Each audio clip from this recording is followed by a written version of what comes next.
ಪತ್ರಿಕಾಗೋಷ್ಠಿಗೆ ಬಂದಿದ್ದಾರೆ. ಅದೇ ರೀತಿ ನಮ್ಮ ರಾಜೀವ್ ಗೌಡರು, ಮಾಜಿ ರಾಜ್ಯಸಭಾ ಸದಸ್ಯರು, MC ವೇಣುಗೋಪಾಲ್ ಅವರು ಉಪಾಧ್ಯಕ್ಷರು, KPCC ಸತ್ಯನಾರಾಯಣ ಅವರು ಪ್ರಧಾನ ಕಾರ್ಯದರ್ಶಿಗಳು, ನಮ್ಮ ಬಾಬು ಅವರು ಪ್ರಧಾನ ಕಾರ್ಯದರ್ಶಿ, ಸುಧೀಂದ್ರ ಅವರು ಉಪಾಧ್ಯಕ್ಷರು, ಹುಚ್ಚಣ್ಣವರು ಪ್ರಧಾನ ಕಾರ್ಯದರ್ಶಿ, ರಾಮಚಂದ್ರಪ್ಪನವರು ಪ್ರಧಾನ ಕಾರ್ಯದರ್ಶಿ, ಮತ್ತೆ ನೀವು ಆಫೀಸರ್ ACC ಸತ್ತಪ್ರಭು ಮತ್ತೆ ಎಲ್ಲರ ಪರವಾಗಿ ನಮಗೆ ಮಾಧ್ಯಮದ ಎಲ್ಲ ಬಂಧುಗಳಿಗೆ ಸ್ವಾಗತವನ್ನು ಬಯಸಿ ಬಲಮರಾಜರು ತಮ್ಮನ್ನ ಕುರಿತು ಪತ್ರಿಕಾಗೋಷ್ಠಿ ಮಾಡ್ತಾರೆ. ಕೊಟ್ಟರೆ ಬೇಕಿದೆಲ್ಲ ಆಫೀಸ್ ರಾಜೀವ್ ಗೌಡ್ರ.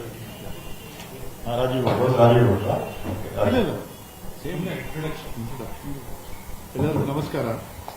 ಪಲ್ಲಂ ರಾಜು ಅವರು 7 ವರ್ಷ minister of state for defence ಆಗಿ ಪ್ರಣಬ್ ಮುಖರ್ಜಿ ಅವರು ಮತ್ತು AK ಆಂಟನಿ ಅವರ ಜೊತೆ ಬಹಳ ಸೇವೆ ಸಲ್ಲಿಸಿದ್ದಾರೆ.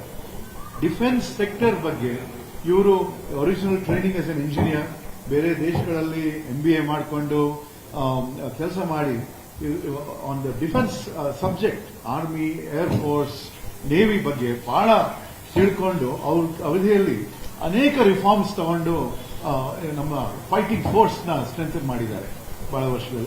ಅದಾದ್ಮೇಲೆ HRD ಮಿನಿಸ್ಟ್ರಿನಲ್ಲಿ ನಮ್ಮ ಎಜುಕೇಶನ್ ಸಿಸ್ಟಮ್ ನ ಓವರ್ ಹಾಲ್ ಮಾಡಿದ್ದಾರೆ. ಅವರು ಕರ್ನಾಟಕ ರಾಜ್ಯ ನಮ್ಮ KPCC ಜೊತೆ PRO ಆಗಿದ್ರು, ಪ್ರೀವಿಯಸ್ ಮೆಂಬರ್ಶಿಪ್ ಡ್ರೈವ್ ನಲ್ಲಿ PRO ಆಗಿದ್ರು. ಅವ್ರಿಗೂ ಕರ್ನಾಟಕಕ್ಕೂ ಬಹಳ ಸಂಪರ್ಕ ಇದೆ ಮೊದಲಿಂದ. ಇವಾಗ ಅವರು ಈ ಅಗ್ನಿಪಾತ್, ಈ ಒಂದು ಡಿಸಾಸ್ಟ್ರಸ್ ರಿಫಾರ್ಮ್ ಮೆಷರ್ ಅಂತ ತಂದಿದ್ದಾರಲ್ಲ ಮೋದಿ ಸರ್ಕಾರ, ಅದರ ಬಗ್ಗೆ ತಮಗೆ ಮಾಹಿತಿ ಕೊಟ್ಟು ಅದರಲ್ಲಿ ಏನು ವೈಫಲ್ಯತೆಗಳಿವೆ ಅದರ ಬಗ್ಗೆ ನಿಮಗೆ ನಿರ್ದೇಶನ. So before I speak, I hope all of you have got the material that has been sent by the communications cell of AICC. Have all of you received it? Okay, because it was supposed to be distributed before so that you could go through the points. Yeah. Yeah. That's okay. Let the distribution be over. Again, there's a little restlessness.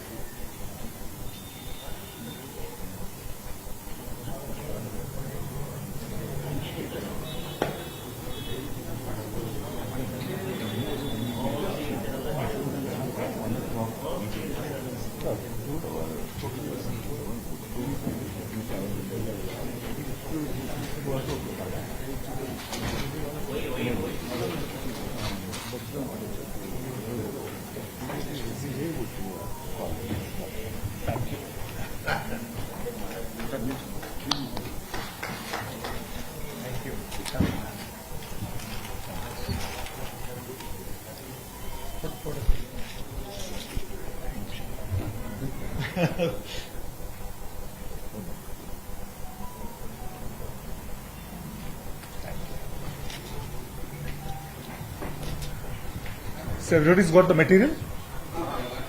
Yeah.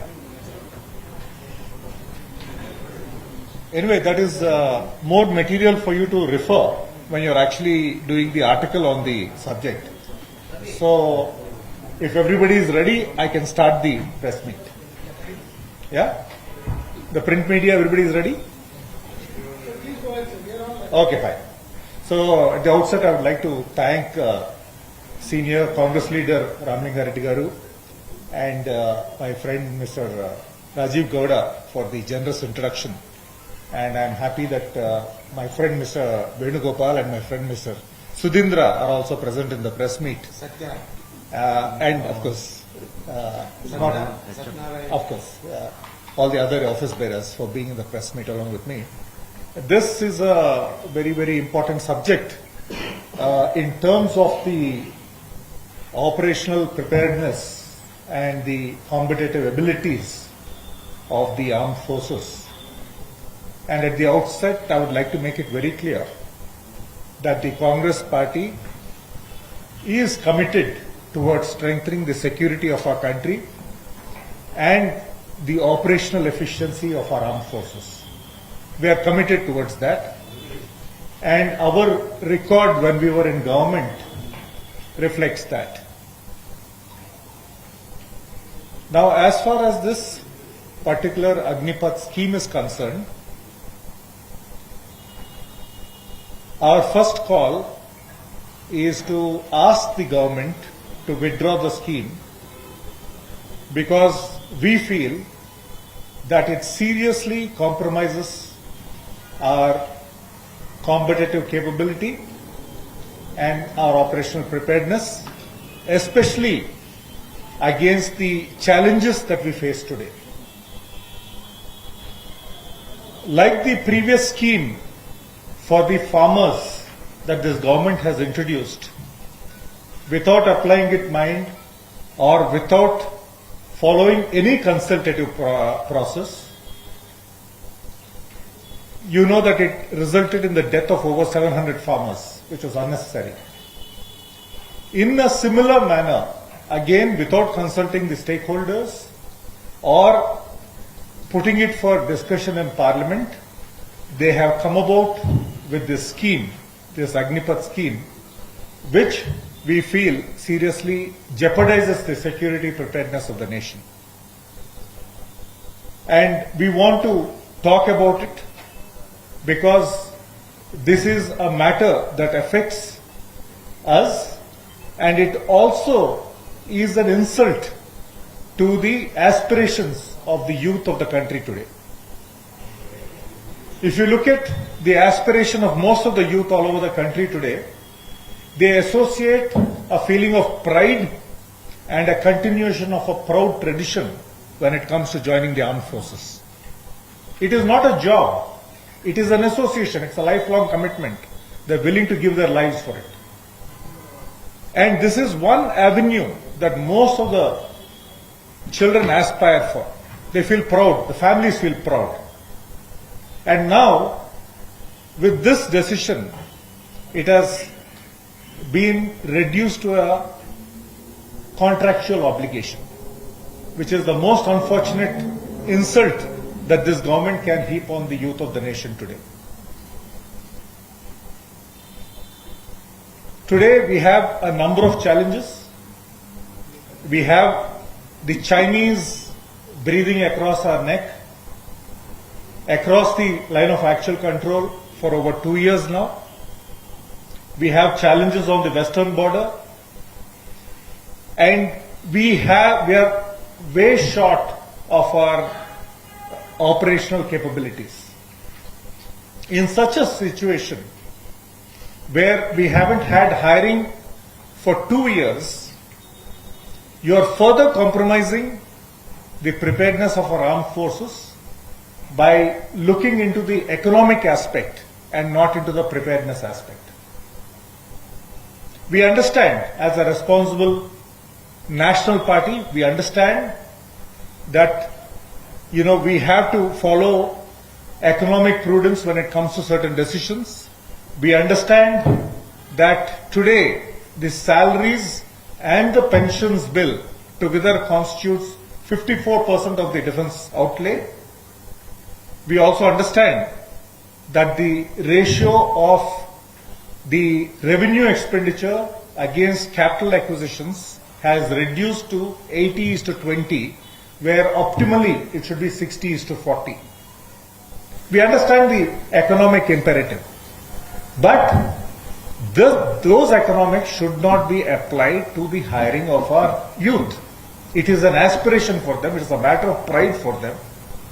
And as a responsible government, you should be looking at creating more resources for the nation's defense. I would say it is akin to saying that a family wants to buy a car, so in order to save money, let's starve the kids. This is exactly what is happening, and I think it's a very, very short-sighted approach by this government, and we would request the government to withdraw the scheme in its entirety. It is such a sham. For 2 years, we haven't had soldiers, which definitely compromises our operational capabilities and our competitive efficiency. After that, we come up with the scheme which says that we are going to train people for 6 months and hire them for 4 years, and out of that only 25% will continue while 75% come out of the armed forces. One of the responsibilities I had when I was the Minister of State for Defence was to look after ex-servicemen's welfare. And one of the important aspects of ex-servicemen's welfare is their rehabilitation. After the Jawans come out, what do? Can we give them a career? Because they come out at a very young age. And one of the things that we had been trying was to enroll the ex-servicemen into our paramilitary forces. You will be surprised to know that only about 2.5% of the ex-servicemen have been inducted into the paramilitary forces. There are issues related to seniority when they are cross-inducted into the paramilitary forces. And these issues will still be relevant if we are trying to induct these Agniveers into the paramilitary forces. And like I said, we've only been able to enroll 2.5% of our ex-servicemen into the paramilitary forces, which is a very small number. And these are men who are highly trained, highly disciplined, and we have not been able to induct them into the paramilitary forces. I think a more important aspect is to ensure that they are trained adequately so that they can have a second career, which we can easily do. The government should be focusing on skilling. They should be able to create avenues for the youth, especially all these people who are coming out. Instead, they are trying to save on the budget, which is the most unfortunate thing to do when it comes to our nation's security. We strongly condemn this approach. We feel that the government should be able to increase the budget for the defense preparedness. The reason they have not been able to do is, the reasons are so obvious. The economy is in shambles.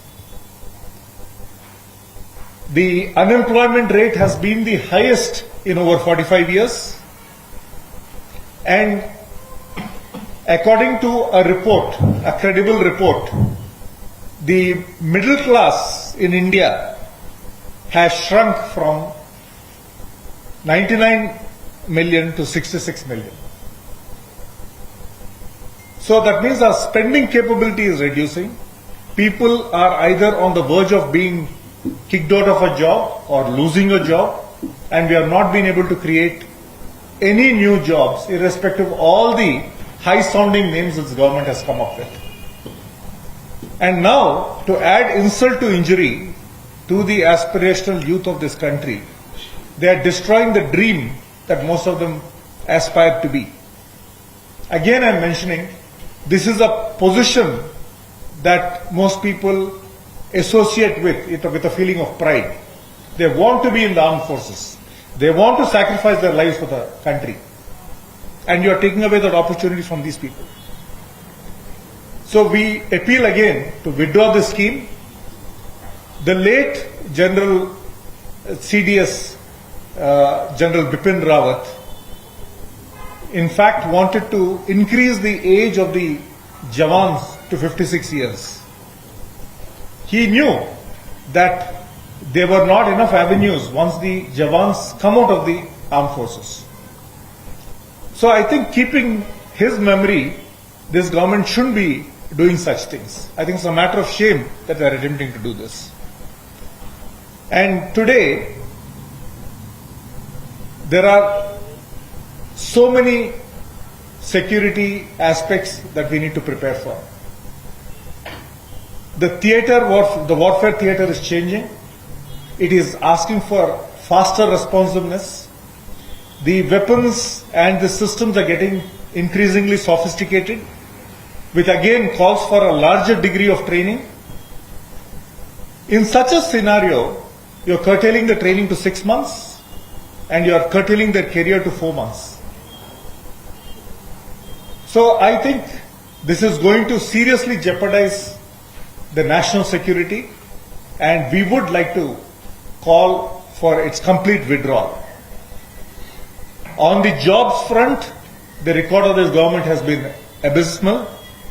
Today, as we speak, there are 26 lakh vacancies in central government, and overall, the central government and other vacancies put together, there are about 62 lakh vacancies, which the government is unable to fill. So, I'm pleading on behalf of the Congress party that the government withdraw this scheme, indulge in a more serious discussion about this, and prepare better if you want to create an avenue for the employment of our youth into our armed forces. So again, I would like to end this by saying that what started off as one rank, one pension ends sadly with no rank, no pension. This has been the contribution of this government, and it is a sad state of affairs that it reflects so poorly on preparing our national security and preparing our operational capabilities towards the defense of our country. And it is shattering the dreams of our youth all over the country. Thank you, and Jai Hind. Sir, if I am not wrong, you are the much better person known about all these things. When it comes to defense, you know much better than industry. You have given some facts and figures here. The claims and the truth. Yes. When it comes to the truth, why Congress is silent till now as far as Agnipath scheme is concerned? Because Congress is the party which holded the office for so many years and knows the defense capacity of the India or much better. We are just saying that we will fight to China and other things when we spend our expenditure to the army is very less compared to other countries. How this scheme really damages the backbone of the army and the armed forces? Can you explain that, please? Anyway, first of all, I want to refute you on that I don't claim to know anything better. But a lot of knowledgeable people, ex-servicemen, people who held in responsible positions, and people who won the Paramveer Chakra, they have all condemned the scheme and said it is very, very dangerous. And now, a serious review was done after the Kargil war towards our preparedness. And one of the recommendations of the Kargil committee was that our Jawans should be able to serve at least 7 to 10 years, after which these people could be inducted into the paramilitary forces. Why I am mentioning it is because that is the reason that this government has been mentioning that the Kargil Review Committee. Nowhere does the Kargil Review Committee says that, hire them for 4 years. So now I had to follow up on the other questions that you have asked. I have reasonably elucidated my reply, which is against the threats that this nation faces, we need to prepare in a much more serious manner in terms of our preparedness, in terms of modern armaments, in terms of our preparedness of our soldiers.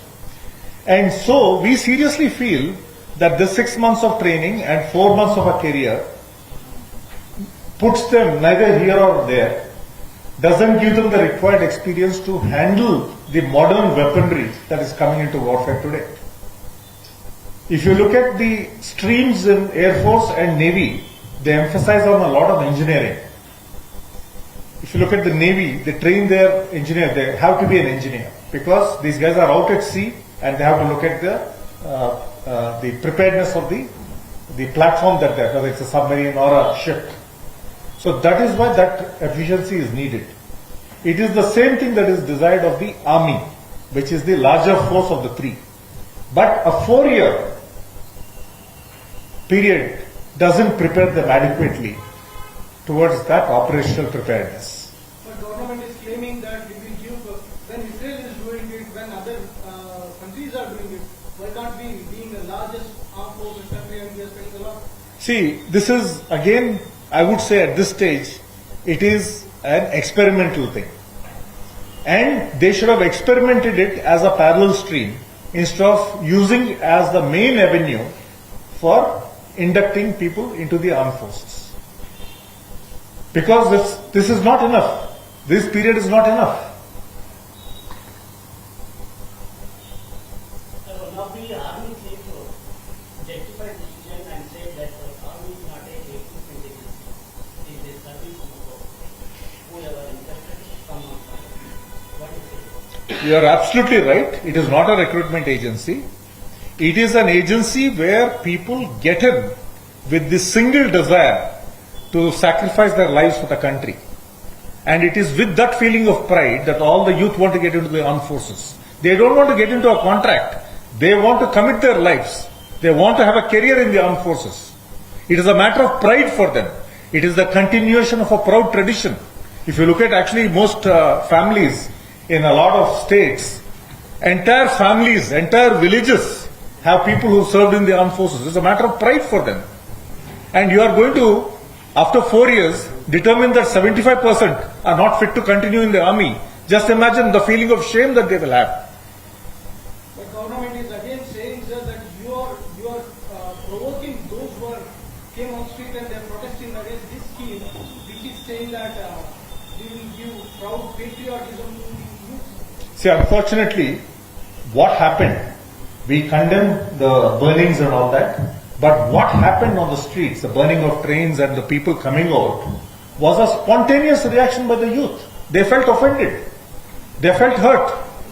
This was one opportunity that they were seeking to serve the nation, and they looked at it as a lifelong career commitment, and you're snatching it away. So what happened was a spontaneous reaction against the background that we have today. Like I said today, in over 45 years, this is the highest unemployment that we are seeing in the country today.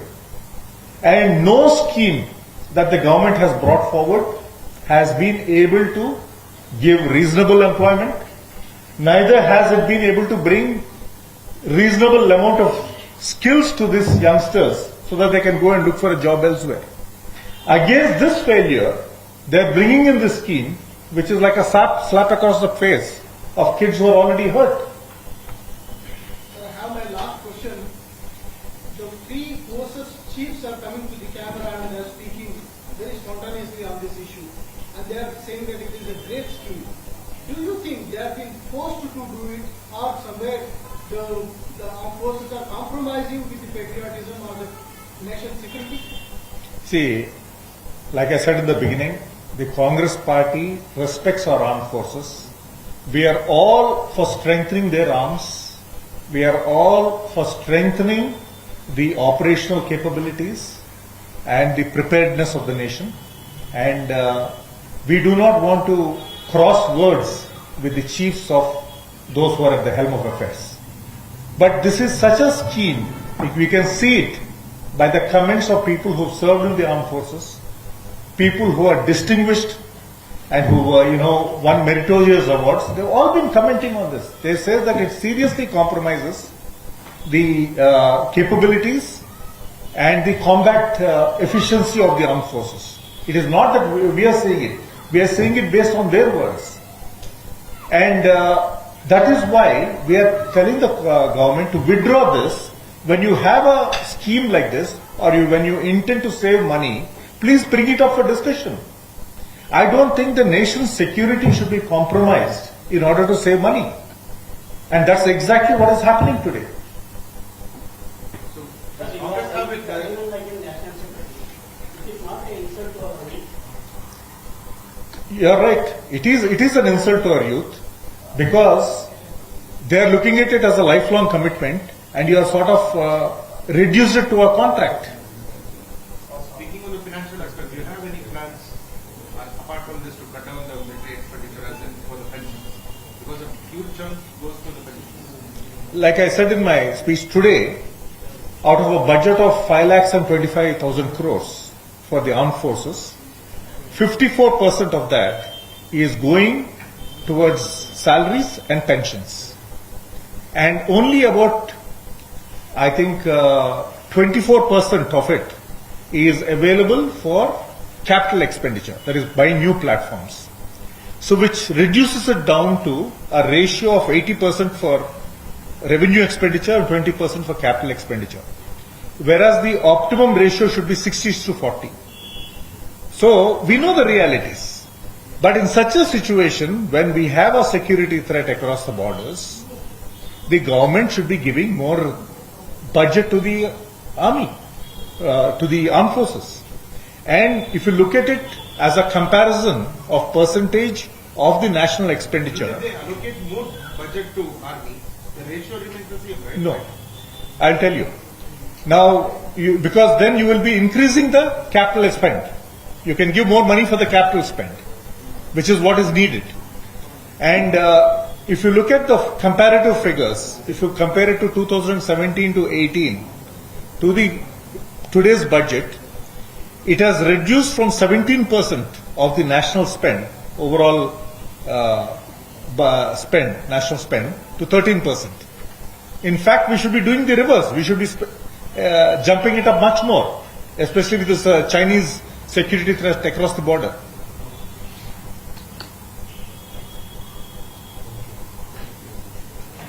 Sir, despite these things, I have one more question. Yeah, please. Sir, in Assam, related to Maharashtra as well. No, don't change the topic. Let us stay focused on this.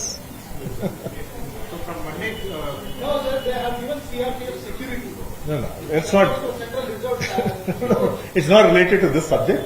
But anyway, you also mentioned, right from day one, the Congress party has been agitating. In fact, tomorrow also, we are going to be agitating all across the country. And today, in 20 cities across the nation, we are conducting this press conference at 1 o'clock, like we did today here. Thank you. Thank you.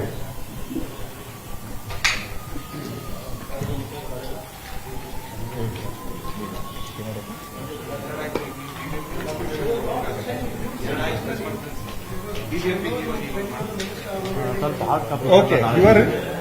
ತಗೊಂಡು Oh, really? Okay. Hard copies ಎಲ್ಲ ಬಂದಿದೆ ತಗೊಂಡ್ಬಿಟ್ಟು I recognize some faces, including yours, but I don't remember the context. Yeah. Yeah. Who? I won't claim to, but yeah. Confident perspective ಅಲ್ಲಿ election ಒಟ್ಟು ಮಾಡುವಂಥ provision ಅದು ಬೇರೆ ಇದು ಸ್ಟೇಟ್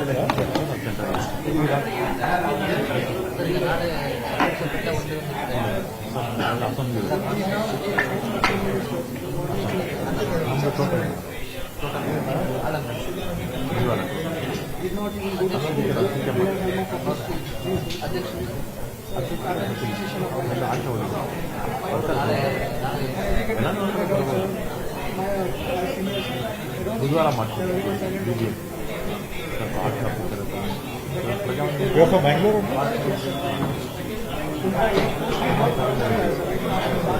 ನಾನು ಹೇಳ್ತಾ ಇದ್ದೀನಿ